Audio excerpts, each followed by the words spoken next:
Welcome back to the Coming of Cage podcast, your Nicolas Cage movie review podcast. I am one of your hosts, Derek, and your other host, Ryan, is right here with me. Indeed, I am, and we are reviewing the second of the Holy Trinity of Nick Cage movies this week. Well, our second. It was the third one to release. Sure, our second on this podcast. Yeah, just in case anybody out there's like, hang on a second, because that happens. Okay. Yes, Face Off. The 1997 movie that for some reason they decided to release 3 weeks after Con Air. Yeah. It is a true-to-life medical drama. It's Nick Cage doesn't do a lot of those, but it's very exciting. Yeah, it's his take on ER, right? Right, exactly. No, but I do think it is crazy to me. So the Holy Trinity of Nicolas Cage movies, for those who don't know, is The Rock, Con Air, and Face Off. These 3 movies were released 55 weeks apart. Over the span of 55 weeks, we got all 3 of these movies. And it was that's basically insane. A lot of people say that's peak Nicolas Cage. I mean, I don't know that I 100% agree with that, but it is like peak action Cage for sure. I think that's probably what most people mean when they say it, because I think that's what it is. This is the peak of his 90s action genre. Yeah. Yeah, not necessarily the peak of his performances. As you know, people who listen to the show know how much we love Pig, for example, which is a 2021 film. But yeah, Face Off co-stars John Travolta, directed by John Woo, who also directed Nicolas Cage a few years later in Wind Talkers, which we covered back on episode 56. And this is episode 81, making it our 80th Nicolas Cage movie. This is much more of a John Woo movie than Wind Talkers was. Yeah, 100%. Wind Talkers was a fine movie, but it didn't necessarily have all the John Woo kind of stylistic elements that you would expect. That's right. Now, this movie was nominated for 1 Academy Award. It was nominated for Best Effects, Sound Effects Editing, which was 1 category at the time. It was nominated alongside The Fifth Element, which we're both big fans of, and Titanic. And somehow Titanic beat both of those other movies. I don't know how that happened. Because I've watched all 3 of these movies since they've come out, and Titanic did, like, effects wise, holds up the worst of these. But 3 isn't movies. this one isn't that specific category for sound? It's best effects, comma, sound effects editing. Yeah, so maybe Titanic had better sound effects editing. Maybe. Yeah. I guess you're right. I guess it's not best effects, comma, visual effects. Yeah, I think Titanic won that as well. Visual effects. Oh my God, really? It beat Jurassic Park, The Lost World, and Starship Troopers. Holy cow! Which, I mean, that's insane. Yeah, because Starship Troopers still holds up. Yes, today. very much so. And as bad as Lost World is, the dinosaurs still look good. Yeah, so true. Whatever, it's fine. Anyway, we're not here to talk about Titanic or the 1997 Academy Awards. Or what, 98 Academy Awards. We're here to talk about Face Off. So, Ryan, walk us through. So yeah, if you haven't listened to this podcast before, welcome. This might be one that we get a lot of new people coming to because everybody's seen Face Off. I usually take notes as we watch these movies, and we just kind of go through those notes in chronological order and kind of discuss the movie as things happen and, our thoughts of general movie type stuff. And I think it's worth noting that this week I had to switch to a new journal. Is this your third one? This is my third journal. Wow. For Nicolas Cage movies. Yeah. I still have my first one right over here with me, keeping me company. Yes. And my second one is floating around here somewhere as well. If you watch the show, because we do a video version of this as well, you can see the covers, which are just That's lovely. right. They're great. That part was really entertaining for the audio listeners, but here we are. Here we are. Okay, so my first note, 5 title screens. Which is always something that we like to note on these Nick Cage movies, because sometimes there's usually between 2 and 20 title screens. So we like to keep track. Somehow the smaller the movie, the more title screens. Yeah, those indie films, they get a lot of people investing in them, apparently. Yeah. And this one was not an indie film, but still somehow had 5 title screens. Yeah, it had an estimated $80 million budget in 1997 or 96 when it was filmed, you know. So right out of the gate, we do play a Nick Cage bingo as we do this as well. And I think in the first 10 minutes of this movie, we got I didn't get a bingo right away, but I'm not going to confirm or deny whether I did get one overall. But I will Ooh. say right away, you could have possibly had a bingo like in the first 10 minutes of this movie. Right away, we get Nick Cage facial hair. He has a nice mustache, probably left over from the trust. Um, and he smokes. Yeah, yeah. Uh, we are seeing the scene of the assassination where Nicolas Cage's character Castor Troy tries to kill someone at this amusement park and ends up killing the son of Sean Archer, who is played by John Travolta. And we get our first John Travolta face wipe. Jo oh, the thing where he like goes down a person his Yes, kid's which is a face and wipes. totally normal thing that people do Yeah. to each other. I want to be clear on that. That's something that everybody does, so we all know. I mean, that's what I do every time you come over. Exactly. Yeah, Then we get on the bingo card. Nick Cage shoots gun. Nick Cage is a current or former criminal because he's now murdered somebody and has shot a gun. sure. So that's four spaces right there, potentially. So if you had all those in a line, you already had a bingo. Hmm. So that Archer also gets shot. Nick Cage shoots the kid through Sean Archer. Right. And the kid dies, and John Travolta does not die. Correct. So we get 6 years later. We get Nick Cage dances, which is another bingo card spot.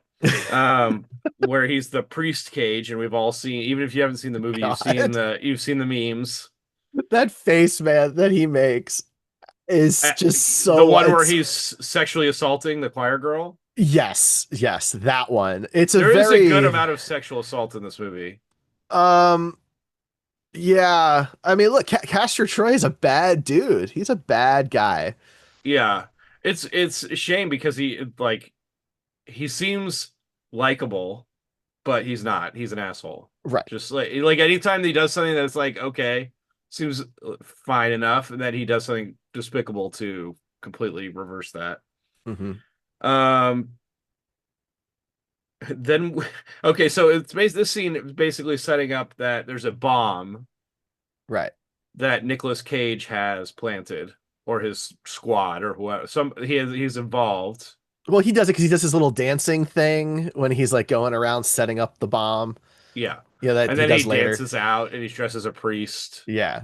for some Yeah. reason. And then he It's not does really his explained why there's like a choir singing at this convention center. I mean, I guess the idea would be that no one's gonna think that a priest is planning a bomb, I right? mean, maybe there's a God convention in town or A something. I don't know. God convention. Yep. So then it cuts to airport Matrix Cage, uh, where he's like dressed up like he's in the Matrix. I Um, didn't get that, but okay. yeah, and was wearing sunglasses, which is another bingo card. Oh Well, yeah. glasses in general is the bingo card. Sunglasses. Right. And we get a runway showdown. Which is great. Yeah, where he's got, he's trying to take off and like in an airplane, obviously, and Sean Archer, John Travolta's character, is knows he's there and starts chasing him, and he has a planted FBI agent on the plane. Hmm. And so they're chasing him, and it's a pretty cool John Wooey action scene. You do Uh, skip over the sucking his tongue bit that she has to do. yeah, I didn't really want to get into that, but I You didn't guess want okay. if you want to talk about that, feel 'Cause- free. Let's dive right into it, Derek. well, I just Castor Troy is a nutcase, but he's also just really weird. He's a really weird dude. Like she's sitting on his lap and he asks if she'll suck his tongue And he also reminds her that he could eat a peach for hours. for hours. Yeah. You know, Somehow that's less weird than the tongue thing, the and way we he says it. actually But get the pleasure of seeing the actress suck on his tongue, which I'm who we sure then, of was course, find out is an FBI agent. So she's right. undercover doing that, Yeah, so I'm sure this is thrilling for her, committed to the job. and probably thrilling for the actress as well. Uh, Um, yeah. So we get they managed to stop the plane, but as there's like this showdown between cars and the plane, and then there's a helicopter holding the plane down, which is ridiculous. And Nick Cage holds the FBI. He knows this chick is an FBI agent, so he holds her out of the plane and then shoots her, which I counted as casual murder. Yeah. Um, uh, so Sean Archer gets to watch his plant that he put on the plane get murdered, Right. and so then he gets in a helicopter and Like you do. stops like you do, and then stops the plane from taking off, and so the plane ends up running into a hangar Hmm. area, and so we Well, get because the sequence where Travolta's in the helicopter shows off the beginning of Castor Troy and Archer being the greatest marksmen in the world, unless they have to shoot each other. right, exactly. They can hit they can shoot a gnat off of a dog at like 500 yards, but if they have to shoot at each other, no, Not gonna they happen. cannot hit each other. Not at all.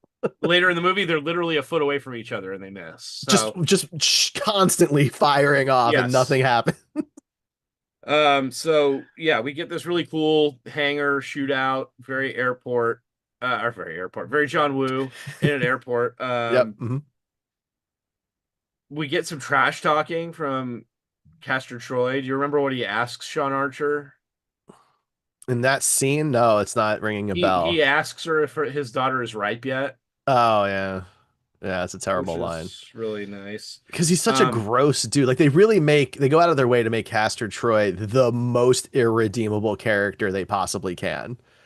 yeah, he's very charismatic, Right. but very disgusting. Awful. Yeah. Yeah.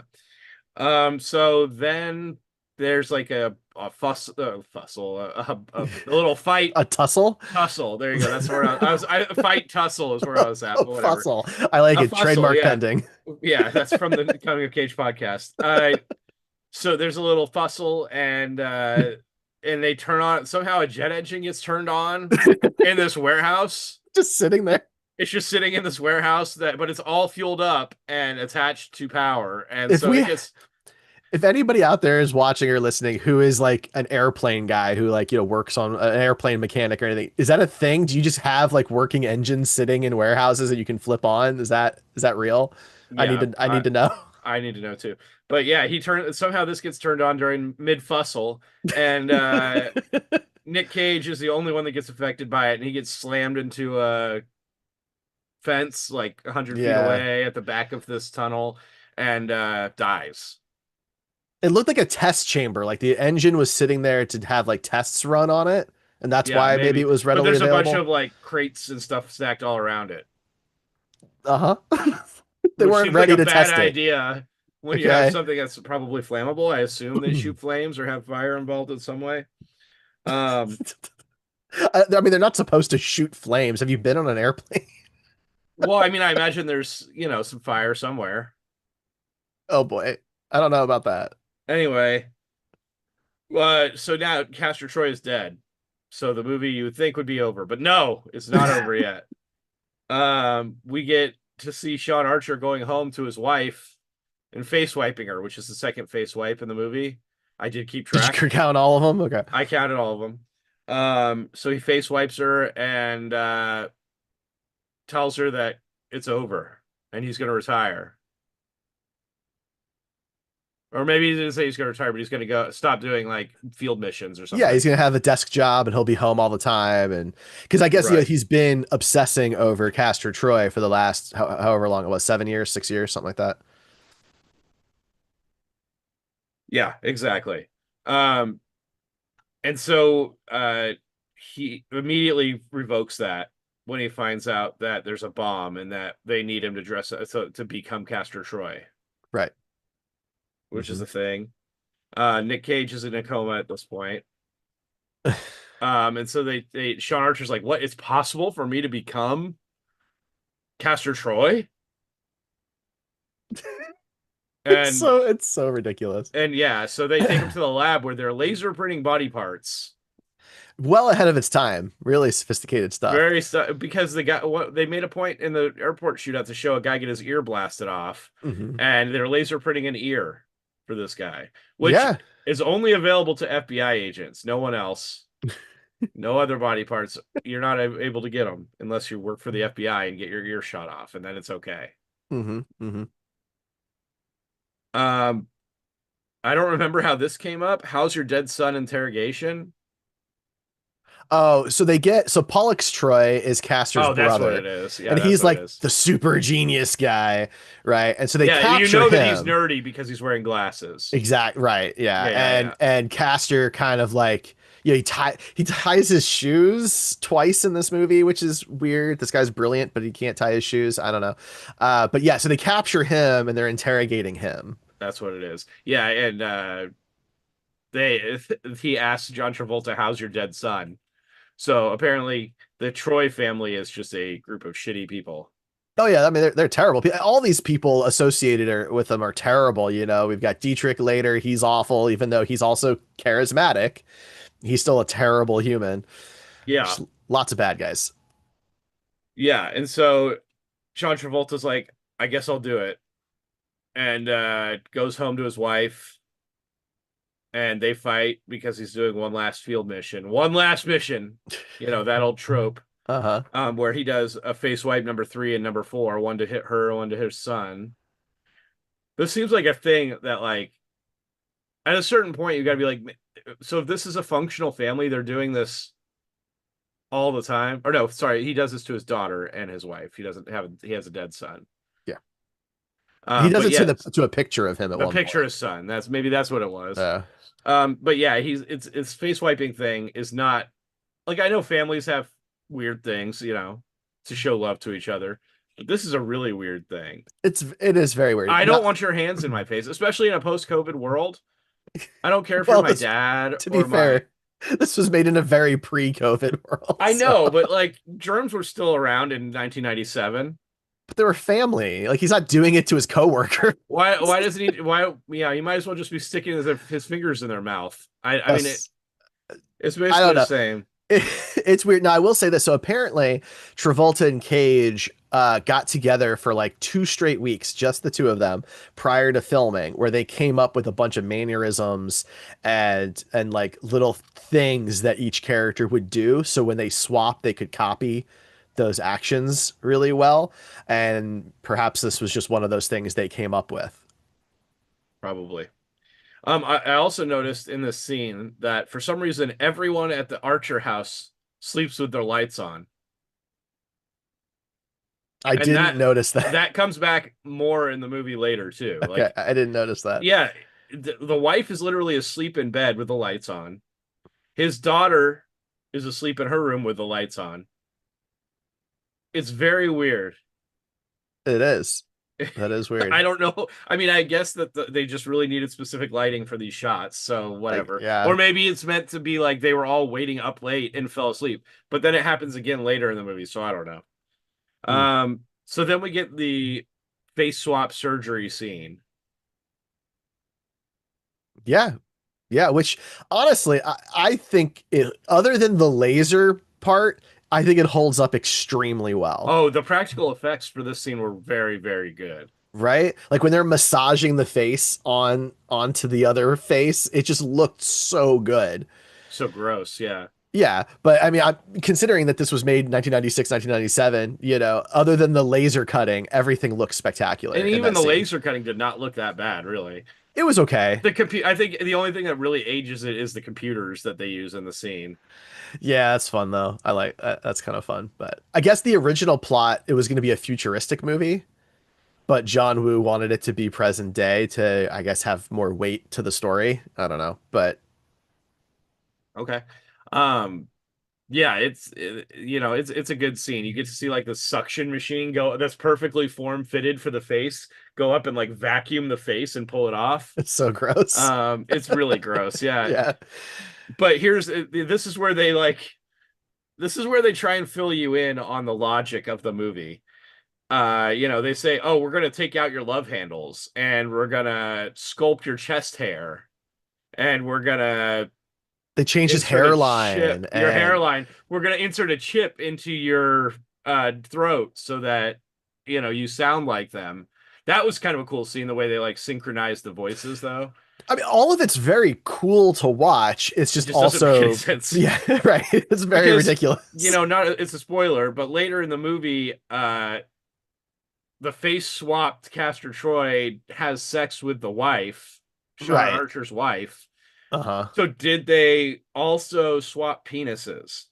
That it opens a lot of questions. So it has to be everything, right? Because they remove his scar, right, that he has on his chest, John Travolta's scar from the assassination at the beginning of the movie, right? Like everything has to So you're physically. telling me that the FBI has penis elongation or shrinking technology. If they can get, if they're sculpting the entire body, what's the difference? So did they cut off Sean Archer's penis and swap it with Castor Troy's penis? No, I think they sculpted the penis. Hmm.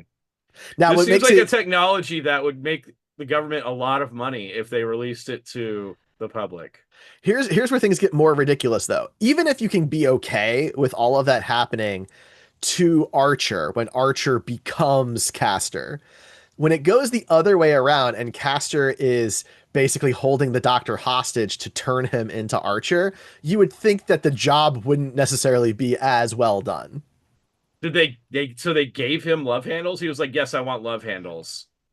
They gave him love handles. They gave him the scar, I assume, They pumped up his penis or shrunk it down depending on the difference. right? They gave him better hair, they all these things, right? Like they had to do everything the opposite Right. essentially, right? While this guy's got like a gun to his head and he does it exactly perfectly just as well and doesn't put any hints anywhere that somebody might find that Castor wouldn't know the difference, Right. right? He could have put a weird birthmark somewhere or something, Sure. but And also, like, the wife doesn't notice that this person seems like a totally different person when they're having sex. there's a lot of issues with how weird he becomes. But I guess the idea is like if you think in universe, like what let's say he is totally different. What's she gonna think? He's a pod person? I don't know, man. There's conspiracy theories that have been generated by a lot less proof than that. I'm just saying, like husband and wife, she's probably like this dude's like going off the rails. He's I would snapped. assume that she would call like a medical professional of some kind to be like, we need to get you into therapy, something like that. I don't know. But then on the opposite side, he's become very successful at his job. So I don't know. We'll get into that, I guess, Yeah, more. But yeah, yeah. Um, so yeah, we get naked Cage during the face swap surgery, which is fun. we do. Um, yeah, and so the deal is that Sean Archer as Castor Troy is going to be going into the prison where his brother, Castor Troy's brother, is stationed, You're right, Pollux. Yeah, and try and figure out where the bomb is planted. right. And so of course this is no normal prison. Right. This is some prison that doesn't exist. It's, Um, fun fact, as a prop guy, oh, do you? I was gonna say this. I wonder if it's the same thing. yeah, this was something I've known for a long time, but I think I brought it up. We did review this movie on a different podcast not long ago. Well, maybe a little long ago. But in 5 years case, ago, buddy. yeah. But I think I brought this up then too, that the boots that they used for this movie, for this scene, were the same boots that they used in the Super Mario Brothers movie, Yeah. that the Goombas wore. How cool is that? Yeah, it's interesting. And that happens a lot during movies. It's just not a lot during necessarily pop culture movies. Well, it's kind of wild because that means because the Mario Brothers movie was 89, No, no, it was way after that. was it? I'm pretty sure. Okay. Maybe I'm misremembering then because I found it kind of odd that the props were around that long for a movie that was considered like such a failure. 93. 93, Okay, my yeah. bad. I don't know what I was thinking. 93. So it's only 3 years. Okay. Never mind. Yeah. But it's Um, still really fun. It's a fun prop. yeah, yeah, there's a lot of like crossover on movies, so it's not super surprising, but just two popular pop culture movies that have stood the test of time using the same prop is interesting. Hmm. Um, so yeah, the there's the brother seems to notice immediately that this is not Castor. I mean, he's definitely this is somebody that's been described as a conspiracy theorist. Yeah, he's super paranoid. Yeah, super paranoid, like to a medical level. Hmm. Um, and so he's initially weirded out by the manner, he can tell the mannerisms are off or whatever. Um, But then I guess they started Castor Troy, Sean Archer starts a fight in the jail, and which seems like a really bad idea because he was told don't get hit in the neck. Right, because it'll mess up the little voice changer that he's got. Right. So you would think it would just be like don't start fights in general where you could get hit in the neck, but instead he immediately starts a fight. Well, he's trying to cut, like, everybody knows who he is. Like, when he walks in, everybody's like, turning their heads and they see that it's Castor Troy. I guess he's like, world famous criminal in this universe. Yeah. And so when people are messing with him, he thinks he has to hold up some reputation to keep his cover. But, Right. you know, And I, so the yeah, fight is fine. I mean, the guards just kind of let it go for a little while to see what happens because these are like the typical cruel prison guards. right. The lead prison guard is played by John Carroll Lynch, who I can't see as anybody but Drew Carey's brother in the Drew Carey show. It just is too distracting for me. But Yeah. he's like the one of the biggest assholes in the movie. Yes. He's He makes awful. Castor Troy look like less of an asshole. Right, that happens in like every movie where Nick plays a bad guy. There's somebody who's like probably a little worse. Yeah. To make him look better. Yeah, I guess I should say that the boots in this prison are like like electromagnets basically, and so they can activate them to be locked into the ground. Yeah, so I want to talk about that for a second because it feels like an extremely unnecessary narrative point. Because the prison, as we find out shortly, right, is in the middle of the ocean. It's an Yeah. oil rig, essentially. So getting out of there would be difficult regardless of the situation. And yeah, you get the cool scene where Travolta shows up as Castor, right, and does the big reveal and everything. We'll get to that, but like you could have shot it a different way and not necessarily had these boots. So I just feel like it's a huge like over engineering that required these props, that required all this story stuff that I just don't know was needed. I mean, he needed a special way to yeah, I don't know. I can't justify it really. It was cool. They looked cool, and I think Yeah, they liked the idea that, it added another dimension to the fighting and the action scenes. because their feet were kind of like stuck to the ground, I Or guess. very heavy, like they were wearing these heavy ass boots because they were heavy even when the magnets were turned off. Like you could see Well, people struggling to walk. I think it's always kind of on and they can increase it is what I Maybe. think they're doing. Cause like, yeah, when you have like they're doing the exercise, they're just like walking in a circle, right? It's clear like these things are very difficult to move. Yeah. Um, but I don't know. It's another piece that feels extremely futuristic, like dystopian futuristic, but still futuristic, even though they wanted the movie to be present day. And so maybe if they had done it as a futuristic movie, these things would have felt more okay. Maybe. I didn't really have a problem with it. It just was, I don't know. It seemed like overkill, but But that's what I mean. Yeah. whatever. Yeah. So we find out that at this point, the faceless Castor Troy, they just left him with no face sitting in this thing, and he is still alive. With no guards, zero. No There are zero guards, guards. even though he's only in a coma and could come awake at any time without a face. Um, So gross. yeah.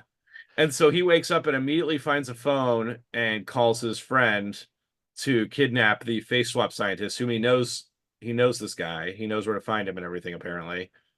I mean, I assume there was some information somewhere. Yeah, the Doctors guy always have just their names on the stuff. doctors always just keep their personal information laying around, Not addresses and things like no, but they that. have their names. Like They doctors go usually and have get their. him very quickly. They do, right? But who knows how? We don't get to see that. But I have no problem with a diploma being on the wall with the dude's name on it. Doctors do that. Yeah. Well, we don't get to see him with no face at this point, but we do kind of see a reflection of it. It's And the gross. way they do his voice is interesting because now he has no lips because Ugh. that comes off with the face. But they thought they did a really good job with the voice. I feel like they like taped his lips up or something so that to do the voice so that Mm. like he couldn't use them. That would be really interesting to know. I didn't see anything on that. That would be Yeah. interesting. because I mean it wasn't like a modified voice. He was doing it was Nicolas Cage's voice. Right.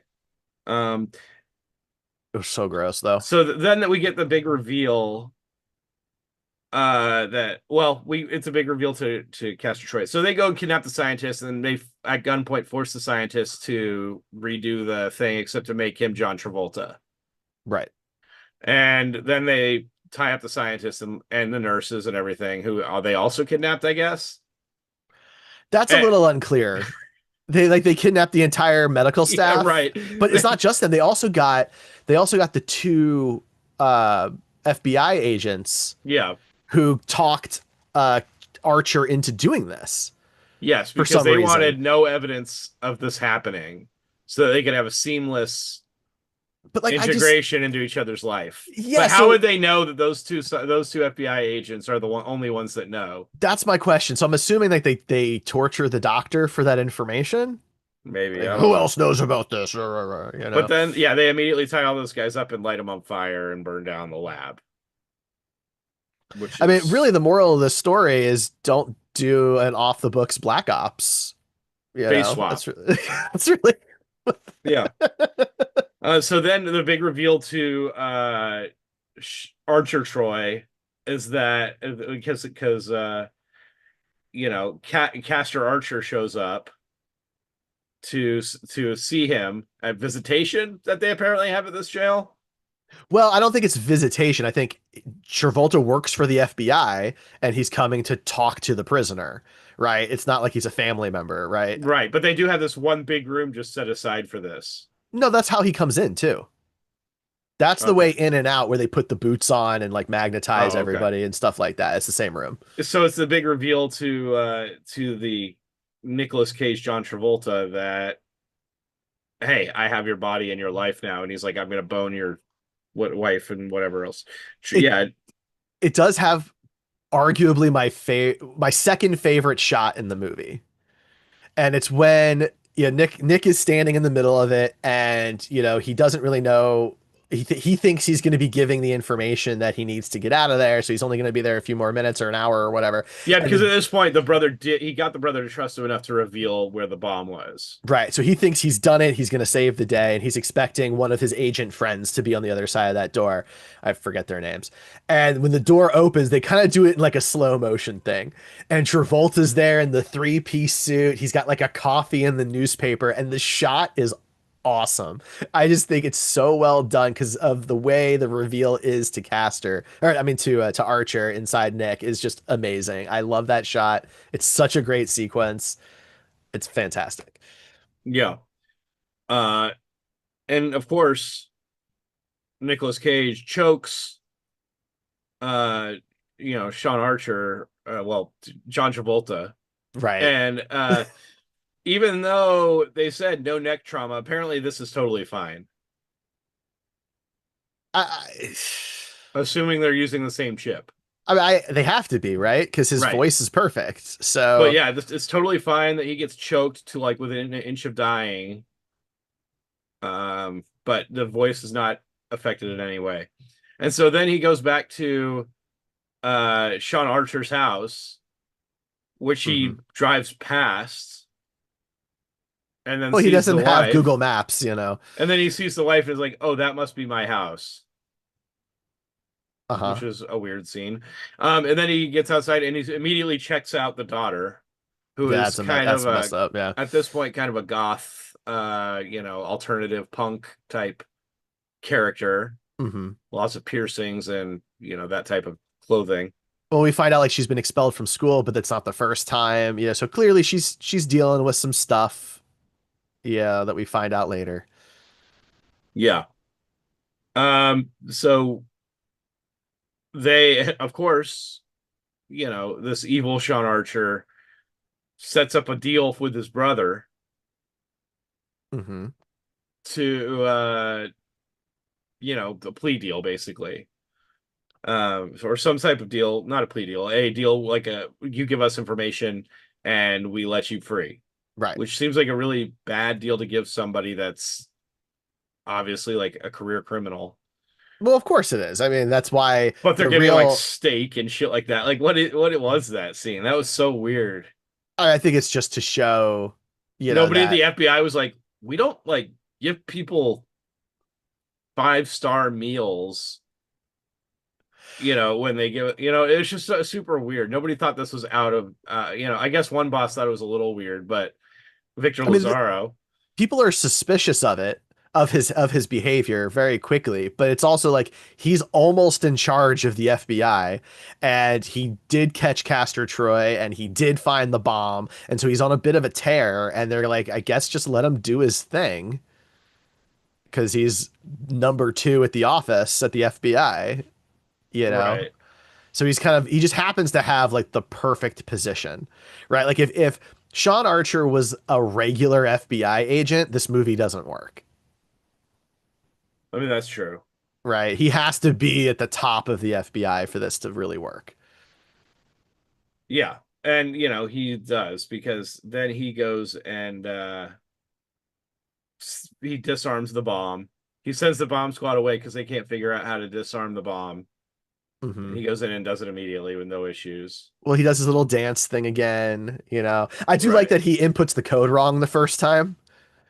I thought that was a little funny, but Yeah. And it ends on 2 seconds or whatever. mhm. Um, so after that, everybody's cheering for him when he goes to the FBI. And there's a scene earlier after Castor Troy is killed where everybody in the office cheers for John Travolta's character, and he is just very dour and tells everybody to get back to work. But at this time, he's Yeah. celebrating by sexually assaulting a secretary and just in general being more of a party guy. And he Yeah, apologizes for being a stick in the mud. right. Yeah. And one of the coworkers makes a joke about how, he had surgery to get the stick out of his ass, and things like that. So they're really showcasing how different these two people are. And it goes back to what you were saying earlier about how Castor Troy is very charismatic, that like in certain ways, he's more likable than Archer. Yeah. Right now, obviously, he does horrible, terrible stuff throughout the movie, but he's so outgoing and he's so charismatic that in certain bits, people are like, "Oh, that's a more fun guy." It is interesting that apparently, by the logic of this movie, charisma follows the mind rather than the looks. That charisma is not a looks-based thing, it's a personality-based thing. I mean, I think it depends. If he had stayed as Archer for 20 years or something, maybe his personality would change. Like, because his whole movie only happens in a couple of weeks. Yeah. I just mean that, like, because Sean Archer is not that charismatic of a guy. Right. He's kind of, no, people don't like him, but Castor Troy, when he becomes Sean Archer, is now very charismatic. So Hmm. maybe, I've always kind of seen charisma as more of a looks based thing, but maybe, it's more of a personality based thing. I think it's also learned over time, how you were raised, what it was like growing up, and, when you're 20, 30 years of it, how it affects your personality. So Yeah, I think maybe. that's part of it. So after having the party at the FBI and sexually assaulting the secretary, um, he goes home to seduce Cage Travolta's wife Right. Yeah, with Joan Allen. candles Yeah. and stuff like that. And that she thinks it's really weird because they just had a fight and she's still not over it. And yeah, Hmm. interesting Fun scene. fun fact, Joan Allen was also in Peggy Sue Got Married with Nick. Nice. Yeah. My next note, I don't remember the circumstance of electrocuting brains. Oh, it must have been in the prison. That was the torture Oh, scene. So apparently, yeah. when you get out of line in this prison, they don't send you to solitary confinement. They put you in an electric chair that will only maim you and not kill you. Well, because the main top prison guard guy, Walton, makes a point to say that like they don't have to follow the Geneva Convention where they are, Right, because which I guess is supposed to be a nod to them being in international waters, I think, which by the way, they're not. When you find out how close to shore they actually are, they're not in international waters. So, right. so they do have to follow. I don't know. It's very weird, but yeah, they are torturing people by just a little bit of electrocution, Ryan, just a little bit. Yeah, and so the whole plan here was that Nick Cage found out that when that the only time the boots come off is when you're getting electrocuted to death, almost to death. Right. And so he did something that got him in trouble to the point where he could get to there. It's like a three strike rule because there's this other guy who Yeah. I guess gets electrocuted fairly often.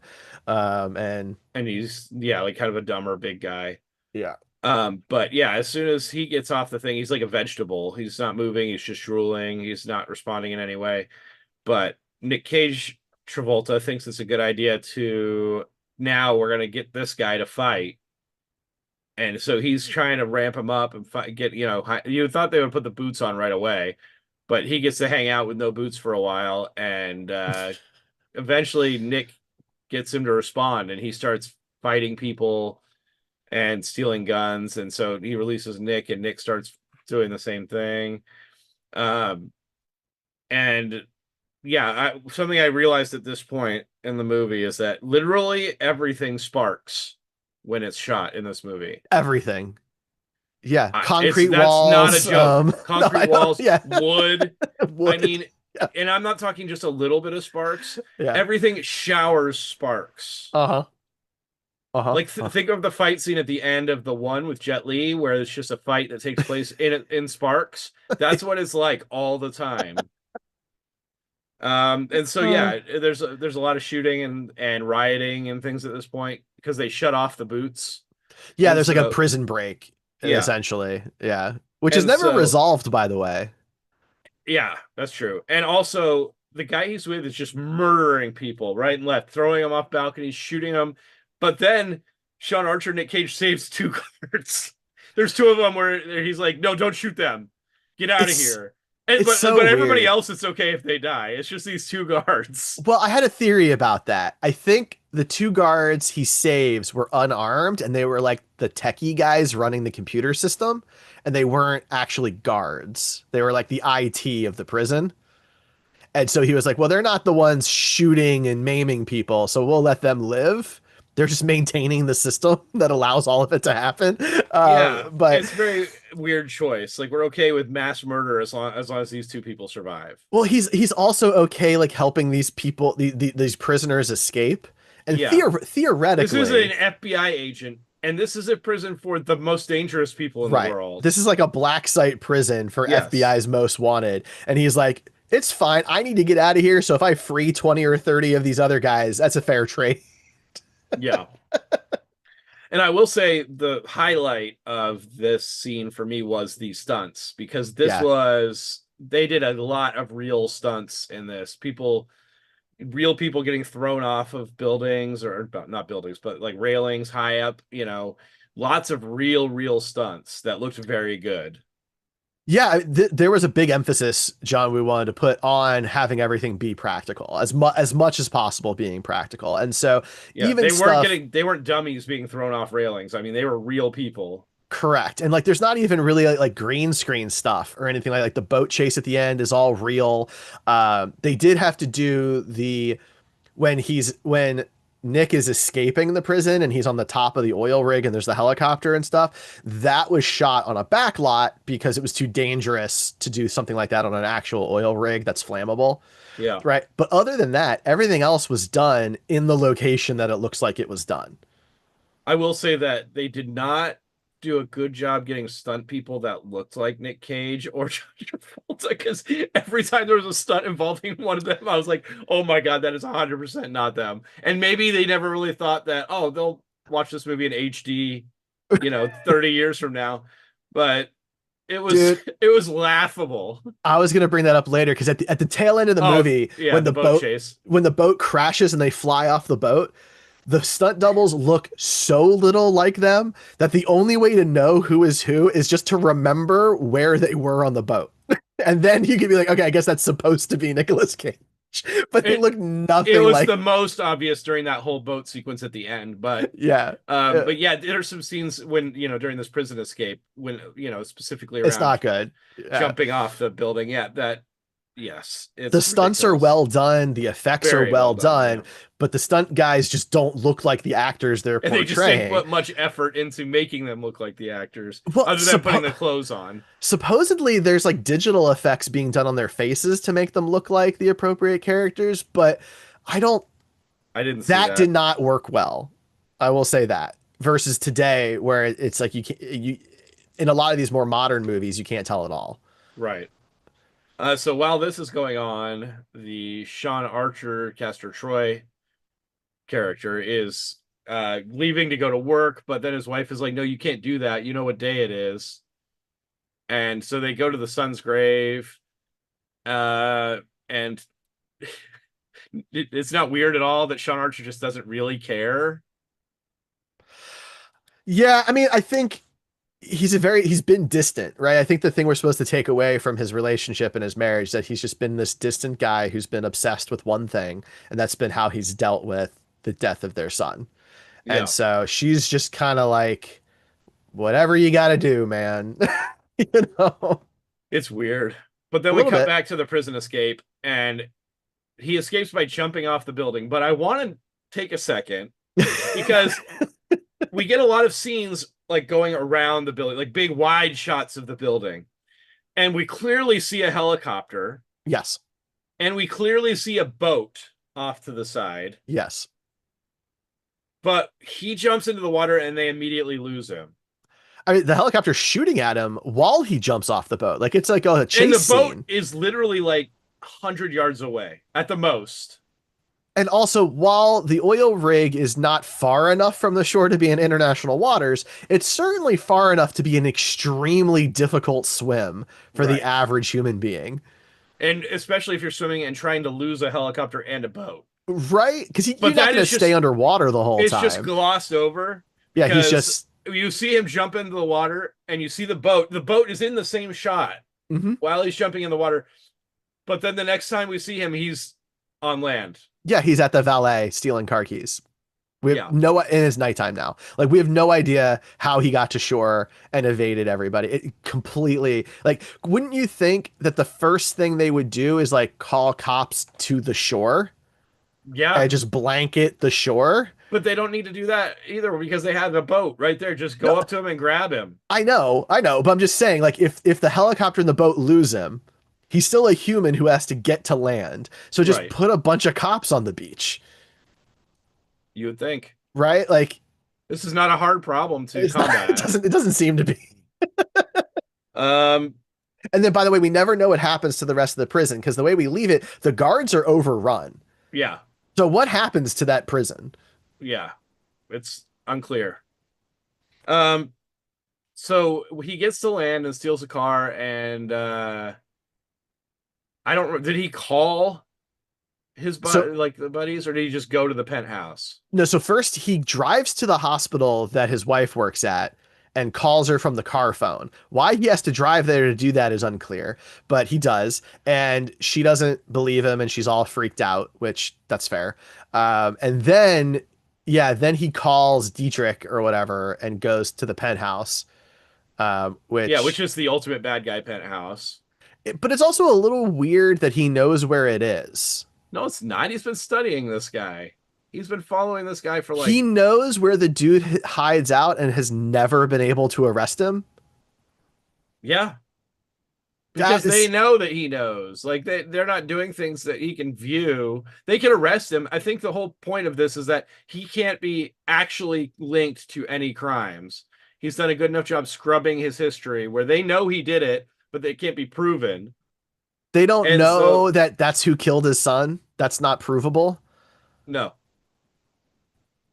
And the whole after the whole airport thing, like none of that's provable. Like I don't know. I'm having a hard time with that.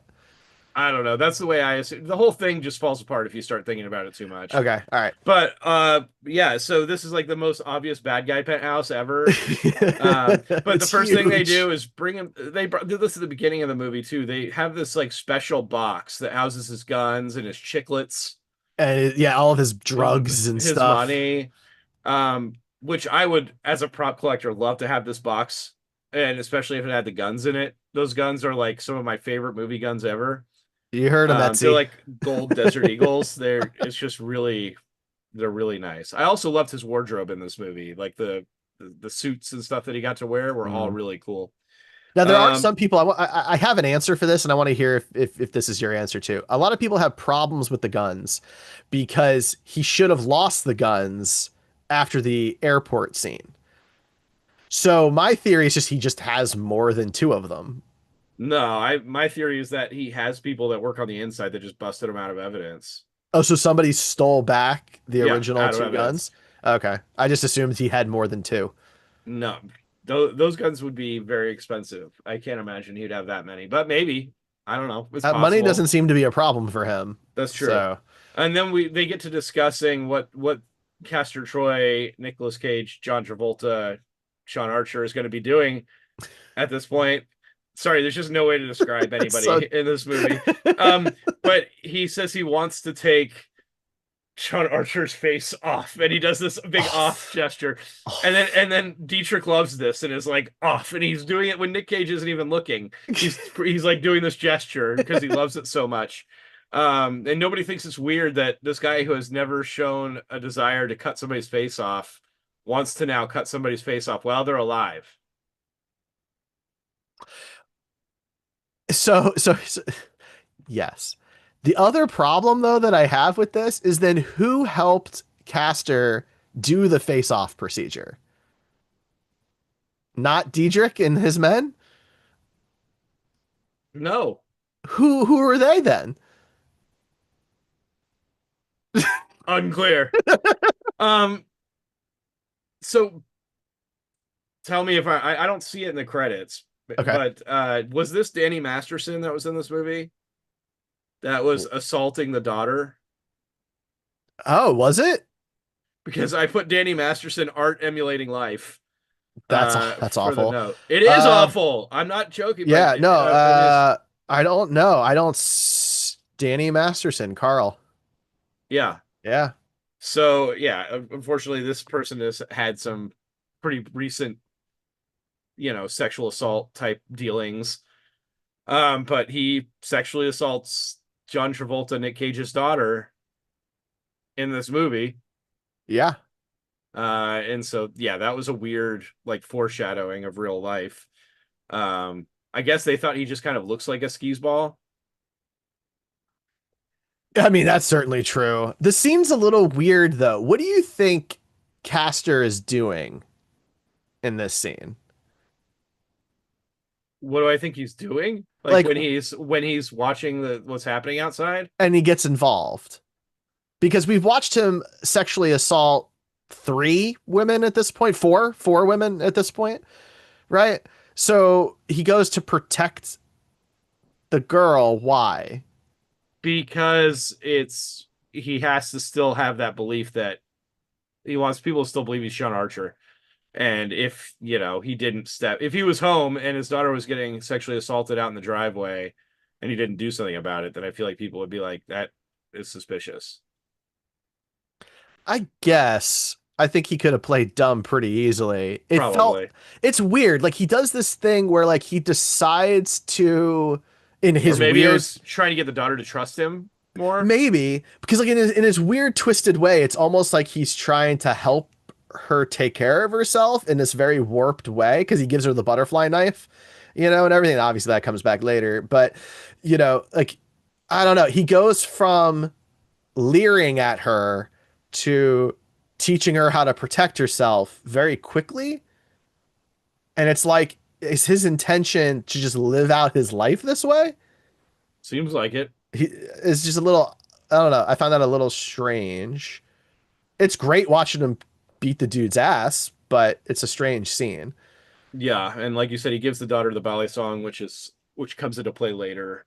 Which they got the most like cruel looking butterfly knife that they possibly could for this scene, like, with curves and like, yeah, Well, it's I mean, just, it's Castor's knife, right? I I guess. guess. I guess it's Yeah, his wait, so knife. does the daughter keep that after and is like, oh, Yeah. my weird second dad? Oh, I mean, I know she uses it later in the movie, but Oh, after all this movie happens, she's like, this is the knife that the murderer of my brother gave to me as a gift. Like, you know what I mean? Like, what do you do with that knife after that whole I thing? don't think she had. I think after she stabs him with it, she doesn't have it anymore. Yeah, probably.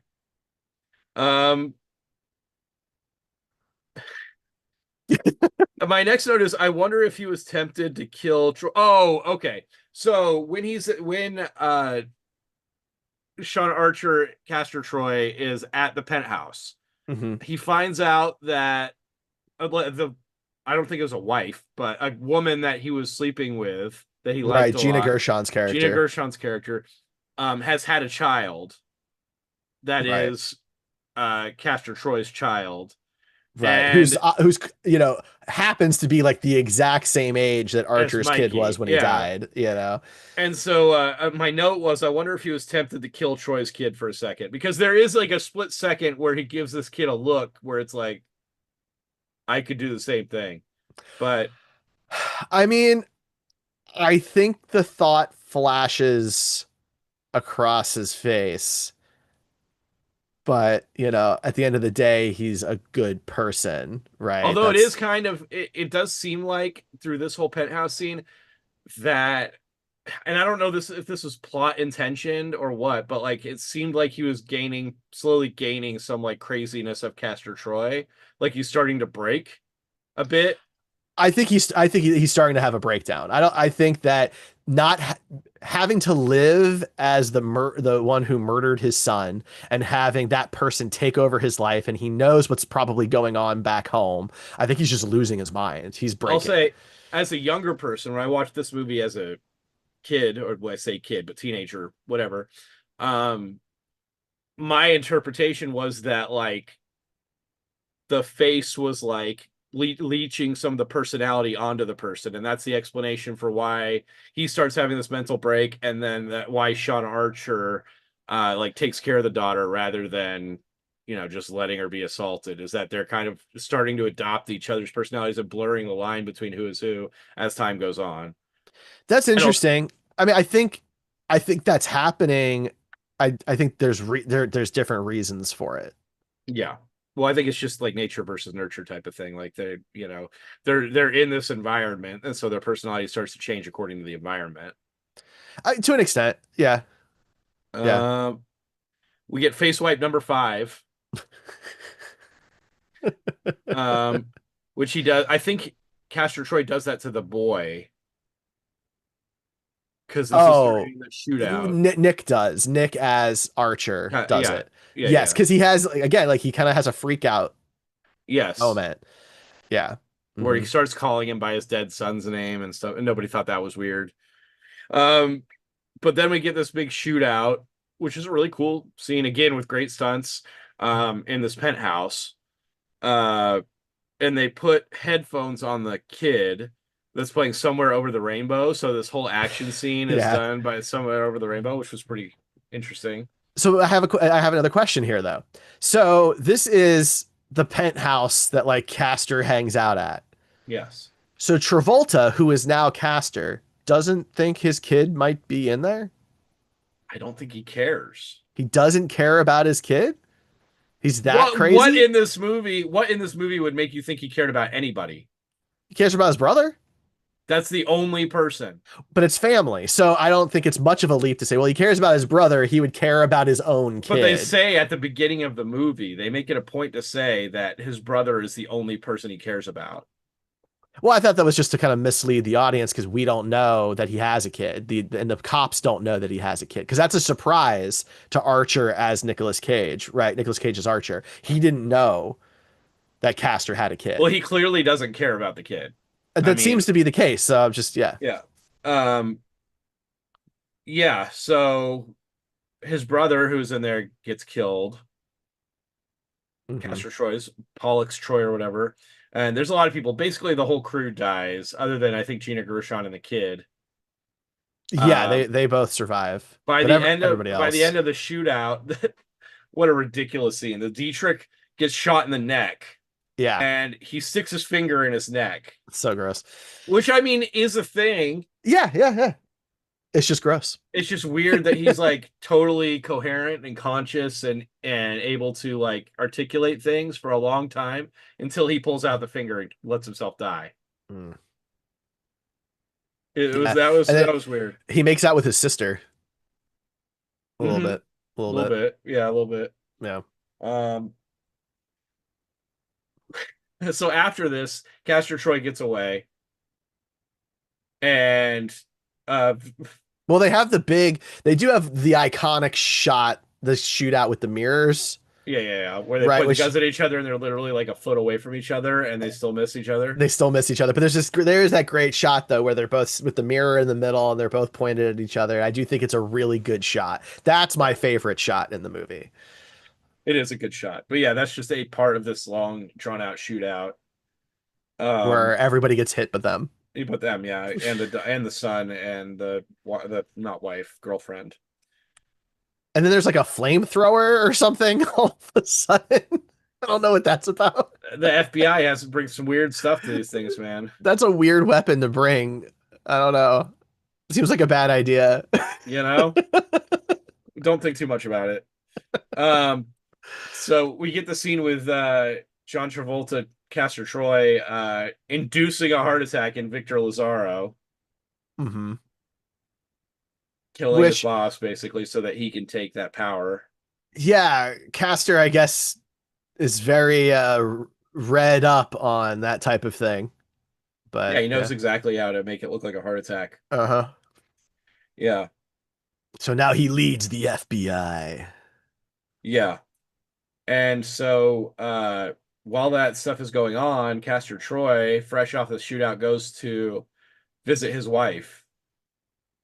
And he says, "Don't look at me, don't look at me." And it's like this whole scene where like he's just trying to listen to the things I'm saying and says, "If you don't believe me, my blood type is O and Castor Troy's is AB negative or something like that." And because his wife is a doctor. Well, so that's the thing. So when they're doing the face-off procedure, they do make a point to say everything will change except your blood type. They're not Right. doing a transfusion, They right? want to keep it medically accurate, you Yeah. know. So he says, test my blood, Right. right? Fun fact for those playing along at home. So they were very heavy-handed with some of these really minute details in the movie, and one of them is the blood types. So Archer is O. O is a universal donor, Yeah. and Castor is AB, which is a universal receiver. And so the idea is that the hero, right, it gives everything he can to help people, and the villain will just take everything he can for himself. So My next note is I'm that just saying. Travolta Cage is laying it on thick with the wife at this point. I think he could tell something's going on. Well, he knows that the real Archer is loose, Right. right? And that he's probably going to try and talk to his wife and, get after him and stuff. So he's trying to be proactive. And Castor Troy, Sean Archer was shot during the shootout, and so he's been bleeding this whole time. Nicolas Cage. Yes, Castor Troy, John Travolta. Yes. I think it's easier if you say I the think this is actor and perfectly the clear, character. Derek. I think this is perfectly clear, Derek. I don't know why you need to complicate everything. So yeah, so the wife goes and checks the blood type, and yeah, so it turns out that her husband is an imposter. Dun dun dun. And right at that moment, Nick Cage knew that she was gonna do that, and so big reveal. He's been standing there the whole time waiting for her to see that. It could have been hours. We don't really know. He's been just standing, waiting there to reveal himself from the Hiding in this shadows. hospital. Yeah, in the shadows of this hospital, bleeding. Um, and so yeah, his wife stitches him up, I guess, and sends him on his way. Right, but then Travolta Castor Troy shows up with some Looking for goons. him. Yeah. Yeah. But he managed to slip away, a slippery bastard. Slippery bastard. And so Victor Lazaro, who's the director of the FBI, they apparently decide to have a beachside funeral. A very small, intimate one. You would think like Very the whole small, force would intimate want to come to this. beachside funeral for the director of the FBI. In the Very world's smallest church. yes, but the one with the most doves. Look, there are too many doves inside this church. I'm gonna Why are say they all there? I'm gonna say I know for a fact that we have at least one ornithologist that listens to our show, and that sounds outrageous, but it is true. But it's true. And I would like you. Where does this take place? I don't remember. It feels like California. Okay, yeah, I'm gonna say I think it's California. Um, if we Pretty have any sure. bird scientists listening to this, which I'm 100% sure we do, can you please confirm or deny that white doves exist on the beach in California And would just hang out and would just inside hang a out church. in churches? Let us know. So yeah, there's this church is just littered with the doves. They're okay with them being inside. They love There's it. as many doves as there are people at this funeral. It's encouraged, and a lot of seagulls outside. Lots of white birds in general. Maybe that's why the doves are inside them and the seagulls have a beef. It's It's like possible. I the mean, sharks and the jets, you know. seagulls are trash birds, so anyway, yeah, so they have the funeral, uh, and they during the funeral, one of the choir boys or like I altar guess, boys, yeah. doesn't think it's weird that a random guy outside just handed him a picture of a child and said, "Hey, can you take this to that one guy up right up there?" It's not suspicious at all. Just hand it to him. And so this like altar boy just walks up and hands a picture of Mikey to John Sean Travolta. Yeah. Sean Archer, Castor Troy. Um, again, totally clear. Um, and he looks at the picture and crumbles it up right next to his wife, who already Who knows that he's an yeah. imposter. Uh-huh. Um, but like an hour after the funeral, everybody's cleared out. That's when the showdown happens. They Like they wait. knew to wait There was around for some no reason. there was no agreed upon time. There was like a note on the back of the thing saying, "Meet me back here at 1 p.m." That was They cut just for both time. show up. They just both show up, and then they get High into noon. this Mexican standoff with like 17 people involved, So many people have and we pulled get guns. the best line from John Travolta in this whole movie. What a predicament line. It's just so good. But yeah, there's like 17 people all with guns pointed at each other. It got to a point where like it got a little silly. It felt more like a Family Guy cutscene than anything Yeah, else. Like people just I kept mean, pulling guns. it didn't seem that crazy to me as a teenager watching this, but watching this as an adult, it's like it did seem kind of like a Family Guy sketch. Like, yeah, eventually the church pews are going to start pulling guns on each other. You know Right? what The I mean? priest pulls out And a couple, you know. Jesus on the cross like pulls out a gun and starts pointing it. Like, It just keeps going. yeah, One of the doves pulls out a gun. oh, that would have been amazing. That would have been amazing. You're African or European swallow. Um, but anyway, yeah, it's just like literally 15 people holding guns on each other, and eventually that breaks, and there's a big shootout, and everybody dies except for The three people who the matter. important people. Yeah, the wife and The two yeah, leads. Gina Gershon dies. Yeah, literally everybody They dies. again, they are standing 4 feet away from each other with nothing. Now there's nothing in between. Okay, there's Right. no excuse. Their guns are pointed at each other's faces, and neither of them get shot at all. Not Yeah. even nicked. They're not nicked in the arm. Nothing. Yeah. But Nicolas Cage, John Travolta, you wouldn't even know that he got shot and like patched up just mere hours before that Don't worry because about he it. moves just like he would anytime, even though he has stitches holding his body together. Um, so the daughter shows up Mm-hmm. at some point. I don't remember what the reason for her Oh, showing up was. so the wife, because she knows what's going on, comes up with Oh, an okay. excuse for the daughter not to be there. And Travolta, Castor Troy, doesn't like that. So he sends his goons to go get her and bring That's her. right. And that's why she's there. And then he uses her as a hostage at the end of this and like licks her face, which is more Uh, sexual assault. yep. Which I Um, guess maybe that's the fifth woman slash something like girl that. I mean, it's a lot. There's a lot of sexual assault in this movie. But she takes the bally song that he gave her earlier and stabs her in the leg, or and stabs him in the twists it leg, just like and he twists taught it her. like he taught her. And that she runs away and is able to get away, barely an inconvenience, not a problem at all. Doesn't get shot at or anything. But then we get led into the whole boat chase scene. Well, he can run. So now he's got an open wound in his leg that we, as an audience, have been told won't close right because she twisted it. And he can run faster than Nicolas Cage, Sean Archer, who's at least been patched up and it's an ab wound. Yeah, they're perfectly fine. Just making sure we're clear. Yeah. We do get some. It's a. I mean, we can't really go through the whole boat chase because it's a typical boat chase, but it's done really well and it's all done practically. It is a little Um, long. it's long, and the stunt people don't look anything like the actors, so you can clearly tell what's going on. And they're It's shooting at each distracting. other and blah blah blah blah blah. Yeah. So eventually they like jump the boats onto land. Just one boat because the first one of the boats gets Boats crashed blows onto the up. police boat, right? So they're on one boat, and then yeah, they crash the one boat. Yeah. And there's a fight over a harpoon gun. Mm-hmm. Uh, and Castor Troy, Sean Archer starts cutting his face with glass. And so he's Travolta like, does, yeah. yeah, so you can, so like even if you get your face, it's gonna be all scarred up.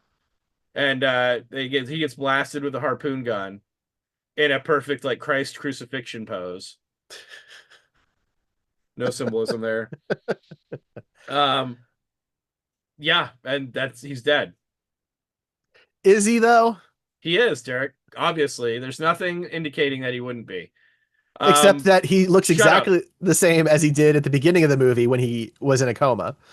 He's dead, Derek. He got stabbed through the heart with a harpoon gun. There's no possible way he could have survived. It's not in the heart. But what's the great news is that the equipment that they use to do the face swap thing is all still good even after burning.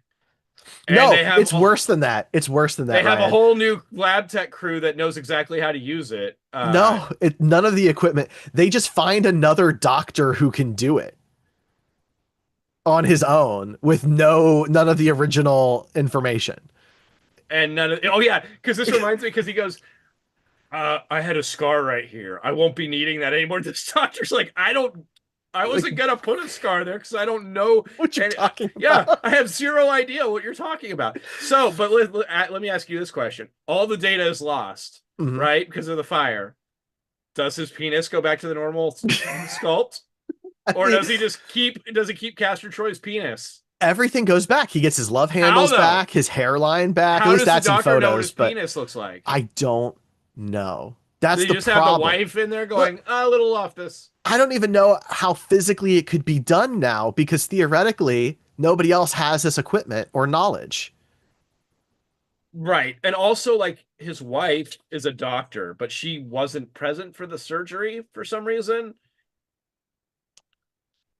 Like, she knows what happened. She Yep. knows the whole story. There's no reason to keep her away from that, but she's not allowed to be there. Because Yep. then you don't get the big reveal at the end when she's so happy Well, to see him with his original face. not only is she not allowed to be in the surgery room, she's not allowed at the hospital, and it's it's an outpatient procedure. Right. Apparently, like, yeah, just local anesthesia, no problem. like, Um, like, so let me ask you this. Does this qualify for Nick Cage dies at the end? so I don't know. I wanted to talk about this because I'm not convinced he's dead.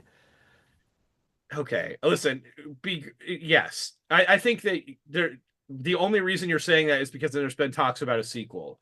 There's no reason to believe he's not dead at the end of this movie. But he looks the same as when he gets knocked into the wall at the beginning. Okay, yes, coma and death do look the same. I So can't what if argue he that. This is a fact of human nature. Just right? because he got shot in the heart with a harpoon, what beyond that would make you think he's alive? I don't think he was shot in the heart. You think he was just pretending to be dead, and then all the FBI was like, "We're going to keep him alive." This is That's what this is happened. honestly, It happens at the beginning of the but it's a movie. lot more ambiguous when someone just gets slammed into a wall But the guy versus actually getting penetrated by a harpoon through your body completely enough to pin you to a board. a lot of This is one of ridiculous. the silliest discussions I think we've ever had. He's He dead at the end. he My goes, discussion is more that they did a face swap and it was John Travolta's face that died at the end. Does that count for Nick dies at the end? That was my whole point. Not the question. The character so is dead here's where as far as we know. we're going to agree to disagree on that. But to your point, I don't know because I assume if the body is dead, they're not putting the face back on. So is it the face that makes him Nicolas Cage, or is it really just the actor? In which case, no, because the actor was the other person in the scene. So I'm not sure.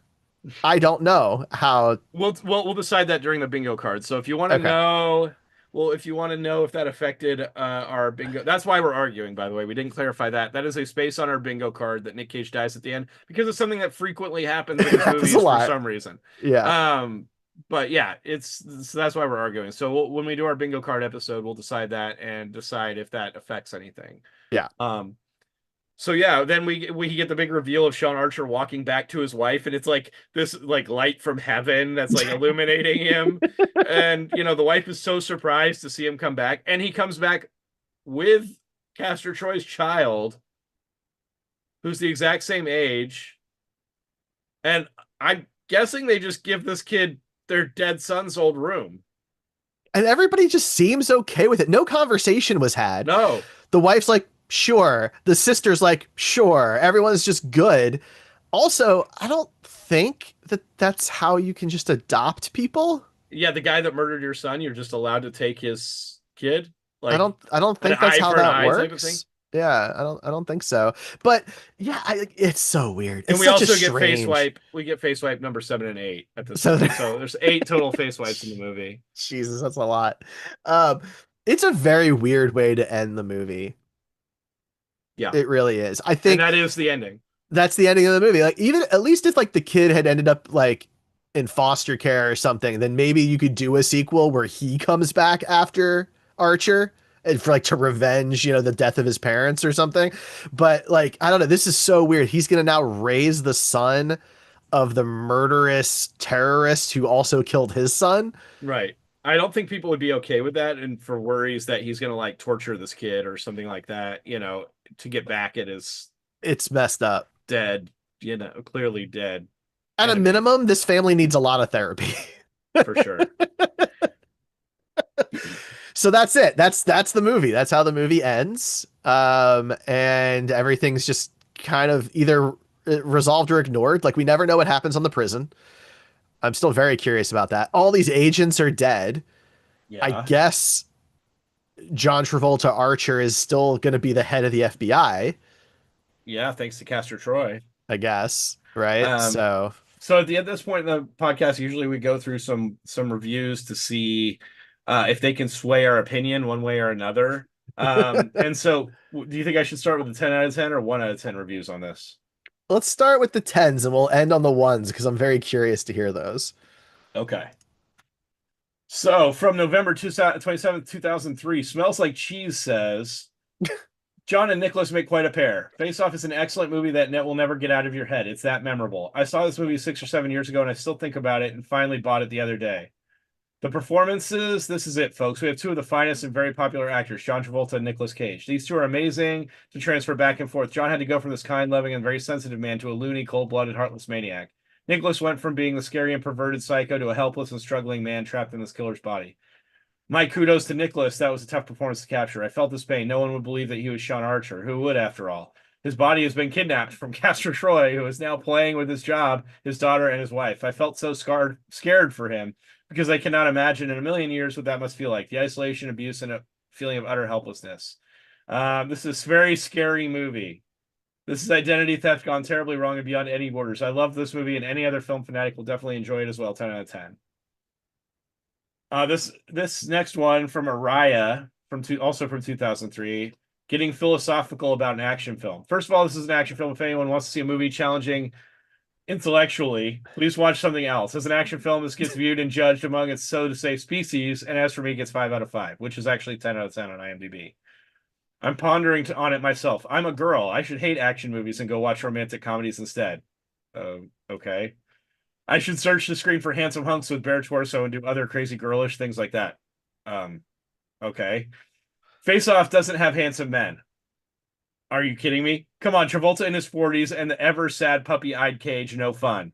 Wow. Okay, this is a really weird review. So what is in this film that makes me watch it whenever I have a chance? Let's see. The plot, no big deal. Good guy, bad guy, tragedy in the past, revenge, remorse, etc. Been there, done that, and dozens of movies before. So what's left? Actors, even though apparently they're unattractive. Travolta playing Cage and vice versa. Fun to watch, especially Travolta, the good bad guy, or the other way around, the bad good guy. Gershon liked her That part's down. fair. Now she's straight. Too bad there's so little of her. Directing. It's John Woo. It's the first film by him I saw. It stayed with me a long way. Why other directors can't stage a simple scene the way he does it beats me. It's pure poetry. The music, the emotion, at one time. At one time. This is sorry. The punctuation is a little off. At one time, you forget the people are shooting there because it all looks like ballet. Yeah, it's just an action film. There's no need in getting too philosophical about it, or is there? The split personality, the fact that your worst enemy knows you better than yourself. Oh, stop it. It's just an action film. Okay, weird review. Whew. Yeah, there's a lot of reviews, and they're all pretty long, except here's a short one. One of the great action movies of the 90s, one of my all-time favorites. The character role, mannerisms, and characteristics of the two lead roles were portrayed to perfection. Travolta and Cage were such a winning combo at this time in their career. Who knew Over the Rainbow could sound so amazing? Okay, fair. Now we're Fascinating. going to go to the 1 out of 10s. All right, let's do it. This is one that the most people on IMDb deem as helpful. It has 72 thumbs up. Okay. Yet again, Hollywood has too much money to even consider making a worthwhile film. Instead, they trot out this pile of manure for the willing consumption of the tasteless masses. Don't get me wrong, I like a good action movie, but this isn't one. I couldn't get past the woeful acting, the thin plot, the ridiculous hammy climax. Oh, please, so what if they had their faces swapped? What about their bodies? Nicolas Cage was in shape. John Travolta looked like he chugged a few too many cheeseburgers, all of Pulp Fiction. Couldn't Travolta's wife tell the difference? I hope to God my wife would be able to tell my Mr. Happy from that of some crim who's had my face sewn on. And all of that rushing around on jet boats with bangs and whistles and hoo-ha. Oh, please, one punch in the chops would be enough to knock a guy out, let alone knock his newly sewn on face off. And we are meant to believe that this was all really happening. I sat there laughing at the wrong places. I was thinking, fuck off, face off. But surprisingly, some of my friends actually liked it. 1 out of 10. Wow. The second most helpful view is by EVMCC back in 1999. Plenty of action, yes, of the 1,000 bullets per second with no one getting hurt variety, but a laughable plot. Cage's face is removed and grafted onto Travolta. Travolta's original face is then saved for replacing at the end of his mission. Obviously, the face would be locked somewhere safe and out of harm's way. No, when Cage unexpectedly comes around and gets out of bed, he looks through the window, and there in the room right next to him is a brightly illuminated jar with Travolta's face. At this point, I watched the video for a little longer to see if it could get any more ridiculous, and when it started to, I turned it off. So 1 out of 10 review without watching the movie. Got it. Yeah. Bad beyond belief. Travolta, Cage, and Allen deserve Purple Hearts for the wounds inflicted trying to save this dog. It was an utter disaster. Plot, script, direction, continuity, even stunts, all bad beyond belief. Woo completely misses any elements that make action movies worthwhile. It was a series of bad comic book panels tied together with nothing. I cannot recall a mass audience movie that is any worse than this. Wow. That's Yeah. some harsh stuff. It's funny because the people that say 10 out of 10 like the 10 are 10 out of 10 on it for the same reasons that the 1 out of 10 people on it are 1 out of 10. Like the Yeah. 10 out of 10 people are like the stunts are amazing, the choreography is great, the acting Uh-huh. is impeccable, and the 1 out of 10s are like the action is crap, the acting is crap, the choreography is crap. It's just very weird, man. Yeah, I no, will it say there's absolutely is. 55 1-star reviews versus like 150 10-star reviews. So, but we didn't go over this, Derek. I do want to ask you the big question Okay. about this movie, not penis related. Who did a better job acting as the opposite person? Did John Travolta for you do a more convincing job of acting as Castor Troy, or did Castor Troy do a more convincing job for you? All right. So I have an answer for this, but it's a little unfair because of what they were asked to do. But I do think the answer is Travolta. And I think it's because Castor Troy is a far more unique and animated character than Sean Archer is. Sean Archer is a leveled, stoic cop. And there's nothing wrong with that. It's a good character, but a lot of people can pull off that role. Castor Troy is a nutcase with very strange mannerisms and weird things about him and the way he handles himself and talks and moves, like the dance and stuff. That's unique things that are harder to do, and Travolta has to do all of that too. So I think Travolta's better. Had to do more work doing all of that because I think it comes more naturally to Nick to play Castor Troy than it does for Travolta to play Castor Troy. That's fair. I agree that it's, playing as Nick has done. We've watched a lot of his movies at this point. Stoic cop is not hard for him to do. No, But it also doesn't stand out as like an amazing performance. If you take the whole movie into account, I'm not saying his performance wasn't amazing in this movie because it right. was, but I think that part I agree with you on that. It was easier for Travolta to play an unhinged character with those kind of mannerisms versus somebody going to a stoic. It doesn't seem like a big transition for Nick Cage. Yeah. It's a much bigger transition for Travolta. Well, because Castor Troy, for an audience member at least, Castor Troy is just a more interesting character to watch, Yeah. and they both had fun with it. I think they both had a lot of fun when they got to play Castor. Yeah. And at the That's end of the fair. day, Travolta plays Castor for more of the movie. So, That's true. you know, yeah, it's So I good guess we though. got to rate this thing now, huh? Yeah, yeah. I mean, it's got a 7.3 on IMDb, by the way, which is pretty high for Yeah. Agreed. so all right, so we got quality. We do our Cage-O-meter. So yes, this is a bigger movie. So if you are joining us for the first time, let us explain. We score all of our movies on two different scales. We have our quality rating and our caginess rating. And it's a score of 1 to 20 because he's done a lot of movies. He has 117 credits today with more coming. And so 1 is low, 20 is high. We call it our Cage-O-meter. You can see our interactive, relatively new version of the Cage-O-meter. Go to comingofcage.com for a link to that. This is quality wise, I like the movie a lot. Of the three of the Trinity, it's not my favorite. Con Air is my favorite of the three, and I gave Con Air a 14. So I'm gonna give this a 13 because I really like it, but I like Con Air just a bit more. Yeah, I mean, for me, I'm trying to think of it more objectively, not necessarily what I prefer. I'm trying to go on terms of like overall quality of a movie and trying to be not attached to it. But this is one of my favorite movies. Um, The Rock is probably my least favorite of the Trinity.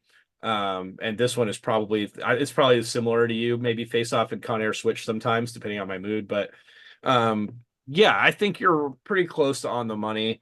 Um, it's tough because I think plot wise, this is an average Nick Cage movie.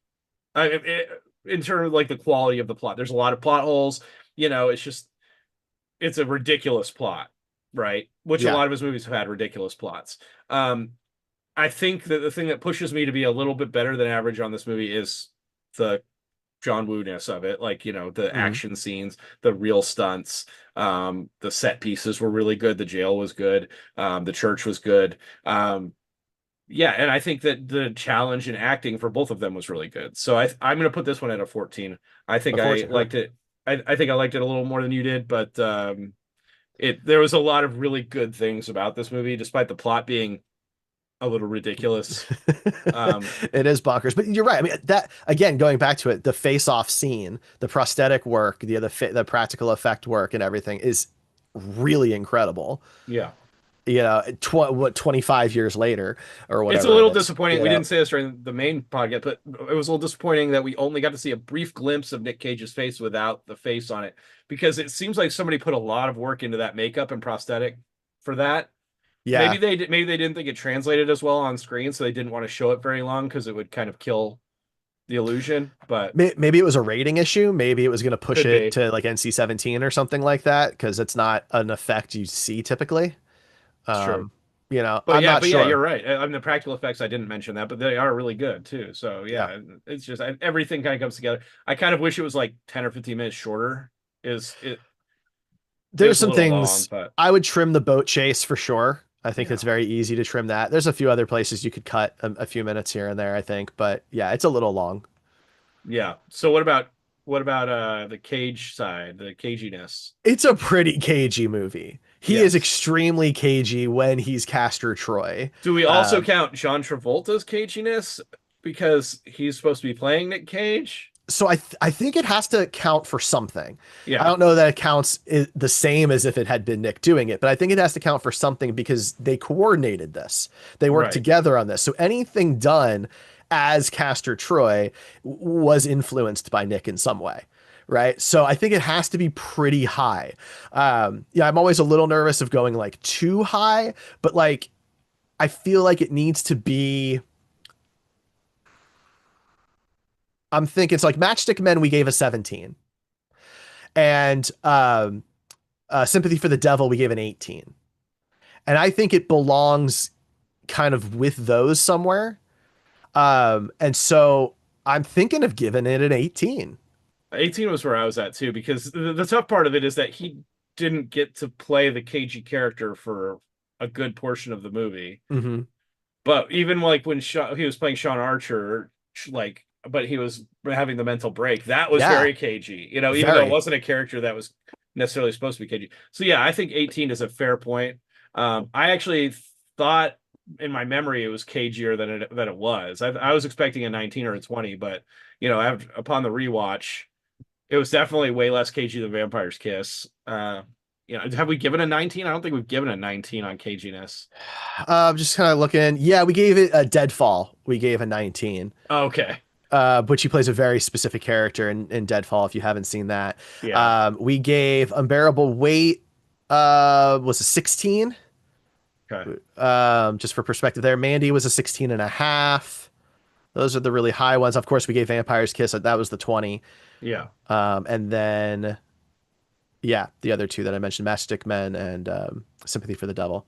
So, yeah, I think this belongs at an 18. You know, like you're talking about, like, you know, when he does the face off Yeah. see, you know, bit with Dietrich, you know, like he is very cagey when he has the opportunity to be, and so much of Castor Troy is his influence. You can just tell by the movements and how natural they come to him when he gets to play those parts. So I think 18 is fair. So that gives us a 13 and a half on quality, and an 18 on caginess, which actually puts it the same quality as Con Air because we split the difference there.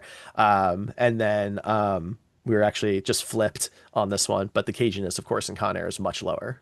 Yes. So there you go. All right. Well, next, so for those, again, if you're just joining us, what we do to pick our next movie is we spin what we call the Wheel o' Cage.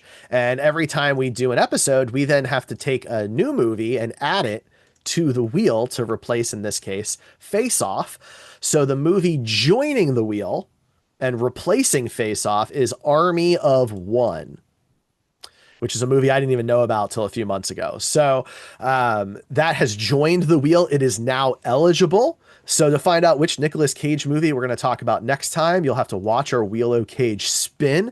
There's some good stuff on the wheel right now. We've got Renfield, we've got Raising Arizona, Ghost Rider, Kick-Ass, and Long Legs are all on the wheel along with a few others. So go check out the Wheel o' Cage. You can go to comingofcage.com for all of our links.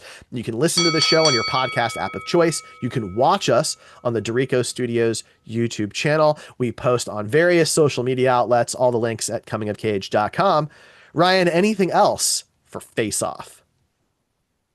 I want to do a face waterfall to you. That's for you. That's for you video viewers. That's right. That's a special bonus right there. All right. Well, that's going to be it for us. Thank you so much for listening and or watching. I'm Derek. That's Ryan. We'll see you next time.